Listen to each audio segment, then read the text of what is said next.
Welcome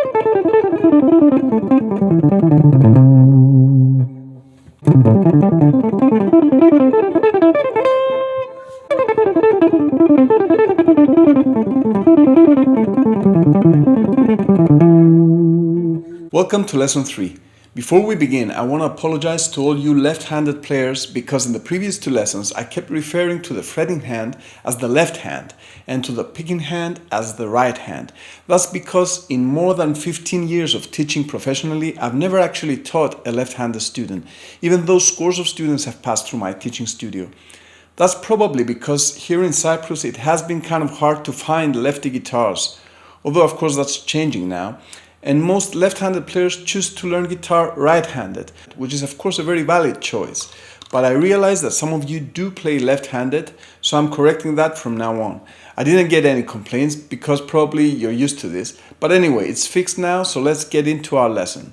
As we said before, it's important to have a guide, an effective practice routine to make sure that you're getting the most out of your practice time. So let me remind you of the practice strategy we established in the previous lessons. We start with a single string warm-up, then we work on our fretting hand, then focus on the picking hand. After that, we work on coordination, and finally, after we go through all the 4 steps for ascending, descending, and random directions, we proceed to work on improvisation. It's important to remember that in the beginning, as you're first learning a new pattern, you shouldn't feel that you should go through the whole routine in a single session. You can spend as much time as you need on any single subject, and when you get the hang of it, then you can do the whole thing. For most players, it will be at least a few days before you can do it all, including part 5.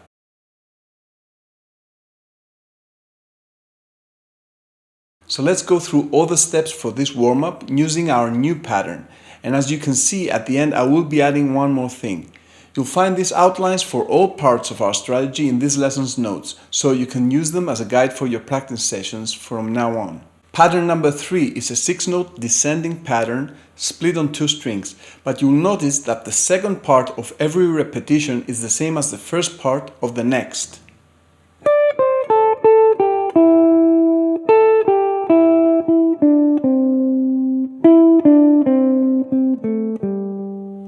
So for our single string warm-up, we can just repeat the 3 notes on every string.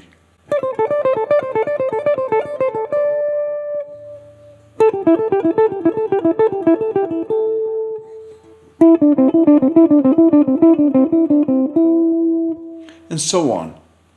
Remember to not overdo it in this warm-up. You need to be comfortable and just get the juices flowing, so use a speed that's not too challenging and go through all the strings. In order to make this automatic, you should start slow on every string and gradually build up speed until you feel that you don't have to concentrate anymore in order to execute the pattern. Don't forget to keep your fretting hand steady so that you force it to stretch.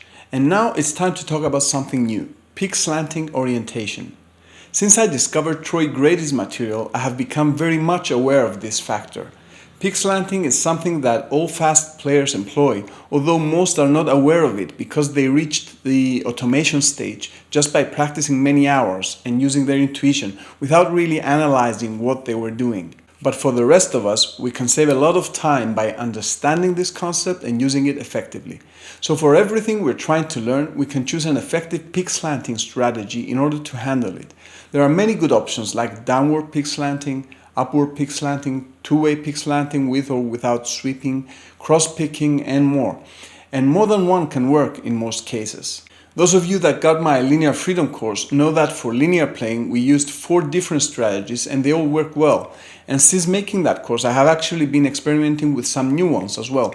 But if you're not well versed in pick slanting options and all this seems confusing, here's all you need to know for this lesson. Just tilt your pick this way while playing this pattern. This is the opposite of what we did before and it's called upward pick slanting. And it works great in this case. We'll talk more about it in the picking section of this lesson, but I'm mentioning it here so that you can do your single string warm-up using this pick slanting orientation, which will get you prepared for what's coming later.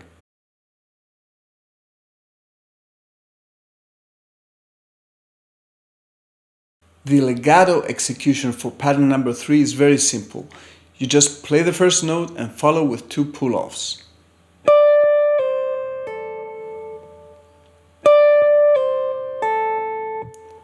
Then go to the next string and do the same.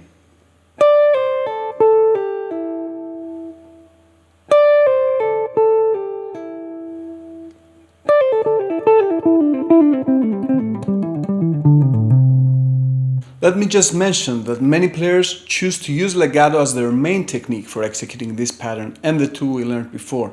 But even if you're a player that plays mainly legato, it doesn't hurt to improve both hands. So I recommend that you don't stop here, but go through the whole routine including the picking hand. Now, to stabilize our legato timing, there's a cool feature in the Musician Training Center software that I didn't mention before, because it's only available to those who have the Guitar Speed Trainer software. This is one of the programs you can buy within MTC, and it's basically a good course on technique along with a number of good exercises you can practice with. But what I like most about it is that you can create a speed profile for different kinds of exercises. And if you do own a Guitar Speed Trainer, then this feature is not only available within that program, but appears also in the free play-along trainer we have been using. The speed profile option allows you to custom program the playback of our patterns to start slow and speed up every time it repeats, and then slow down again to end with accuracy at a comfortable speed.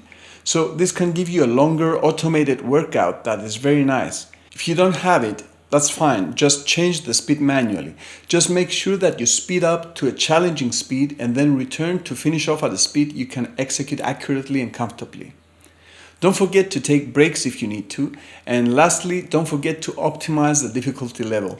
A way to do this is to move lower on the fretboard if you start to feel that you want to stretch more,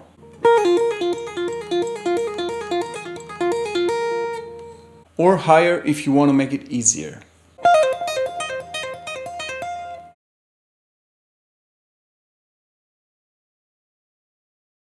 Everything remains the same here except the orientation of your pick slant. By using upward pick slanting, it works out that the pick is in the air before every string crossing.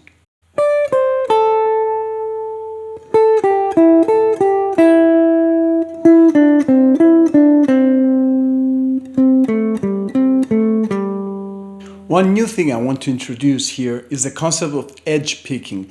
This is different from pick slanting, and if you watched the Troy Grady videos I linked in the previous lesson, you already know about this. Basically, we turn the pick this way. We do this in order to attack the strings with the edge and not the flat side of the pick. This allows the pick to slide easier and also creates a more controlled sound. It's a classic trick taught by speed gurus for decades, and for good reason. Take care not to turn the pick too much though, as that can mess up your sound. Choose an angle that works well for your setup. Another good tip I want to share with you at this point is the idea of supersets. The term superset is actually used in fitness and bodybuilding to describe combining two different exercises without taking a break. Now, there's a number of reasons why someone might want to do this, but in our case the reason is a simple one: to save time.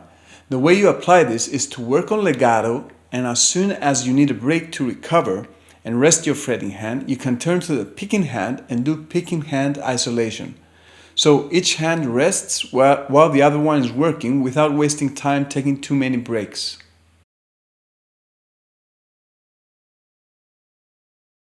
We already talked about chunking and isolated chunks, but now I want to talk about an interesting related concept I call rhythmic chunking.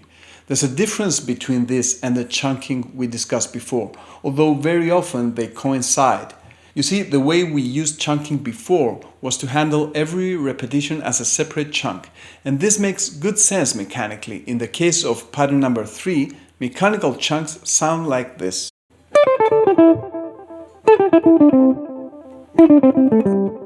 And if you play sextuplets, then each chunk of 6 notes fits over one beat.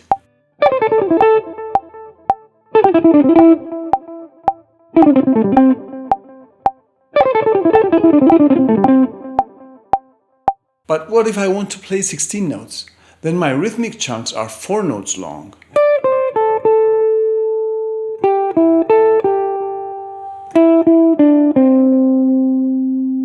So they don't line up with the mechanical chunks, and if I keep stressing the starting points of the mechanical chunks, then there's a chance I can lose my place rhythmically. So what we do in this case is to prioritize rhythm over mechanics and stress the first note of every 4-note chunk, disregarding the grouping of the actual pattern. This creates a nice polyrhythmic effect, which in this case sounds like this.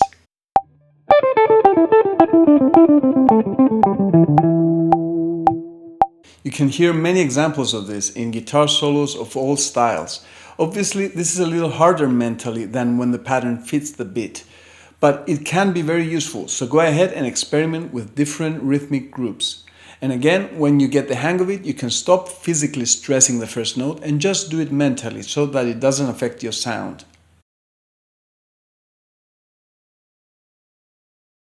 Actually, this can help you apply point 2 from our improvisation checklist. So now that you understand this better, you can have more success with it. There's one more tip, number 4, that I'm going to give you for improvisation, and that's mixing the pattern with linear playing, which is actually an extension of the tag endings concept. But I will leave that for next lesson when we discuss how to apply linear freedom to 3-note per string pentatonics. That's it for now. Take your time with this, try to really understand these ideas, and when you do, you won't really have to think about all these details anymore. We're not supposed to micromanage every detail of our playing, but rather allow our intuition to take over. Of course, until you're ready to do that, you do need to go through a micromanaging stage. That's why I like to put so much detail in my teaching instead of just giving you the patterns. You get the most of your practice time when you understand something deeply before letting go and relaxing. Just don't forget to let go eventually. Don't get stuck in the details. Also remember to apply everything you learned to the previous 2 patterns as well. So thanks for watching. I would really like to see some response from you in the comments section of the website version of this course. And remember, enjoy your practice and be effective.